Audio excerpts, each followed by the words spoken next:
அவங்களுடைய ATM card bank book பார்த்தீங்கன்னா தெரியும் 3 நாளுடைய கரெக்டாக இருக்கும். நமக்கு என்ன பண்ணுவாங்க, நம்ம வேலை செய்ய நம்ம போனால் இங்கேருந்து நம்ம 10 பேரை கூட்டு போய் ஊர் கதையை பேசுகிறோம். அதனால அவங்க 100 ரூபா போட 150 ரூபா போடுறாங்க. மீதி அந்த செக்ரட்டரி வேறு எந்த வேலைக்கும் பயன்படுத்திடுவாங்க. இப்போ தான் வந்து இப்போ இந்த ரோடு போகிறனால 100 வேலை கொண்டு வந்துடுறாங்கல்ல. எனர்ஜி ஒர்க்கு அதில் 50%, அதில் 70%. அந்த அதுமாரி கான்ட்ராக்டை மாற்றிட்டாங்க. நம்மளுடைய பணம் வந்து நமக்கு சேர மாட்டுது. புரியுதா? அதுமாரி இதுமாரி ஒரு வலுவான ஒரு ஊர்லேயும் ஒரு 100 பேர் ஒரு விவசாயத்துறை இருந்துச்சுன்னா, நமக்கு மேலே ஒரு பின்னாடி ஒரு வலுவான ஒரு ஆள் இருந்துச்சுன்னா நம்ம தான் தட்டி கேட்கணும். எல்லா துறையும் தட்டி கேட்குற ஒரே அதிகாரியாக இருந்தால் விவசாயிக்கு மட்டும்தான். இதெல்லாம் கை தட்டணும். நீங்கள் அப்போ தான் உற்சாகிப்பீங்க. வில்லேஜ் விவசாயம் பார்த்தீங்கன்னா சங்கம் ஆரம்பிச்சு எந்த ஒரு சங்கமாக இருக்கட்டும். இப்போ நம்ம வந்து இன்னைக்கு வந்து தமிழக விவசாய பாதுகாப்பு சங்கத்தில் நம்ம இருக்கிறோம். அது ஒரு பெருமை தான்.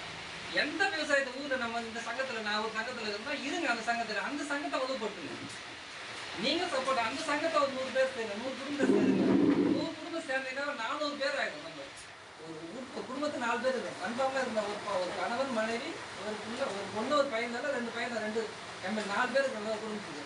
அப்போ வில்லேஜ் வைஸாக நம்ம வந்து ஒரு 100 பேர் 100 குடும்பத்தை உருவாக்கணும். 100 குடும்பம் நம்ம சங்கத்தில் போட்டாங்க. எனி சங்கம் இப்போ நம்ம இந்த சங்கத்தை பேசுகிறோம். நம்ம இந்த சங்கத்தில் நம்ம சங்கத்தை பற்றி பேசலாம். அவங்க வேற இடத்துல நான் ஒரு சங்கம் வச்சுக்கிறேன் பாருங்க, ரைட் நல்லா இருப்பா, நீ ஒரு 100 பேர் சேருங்க. அவங்க விவசாயத்தில் கட்சி ஆரம்பிக்கும் போது 108 கட்சி வச்சுக்கிறான் தமிழகத்தில்.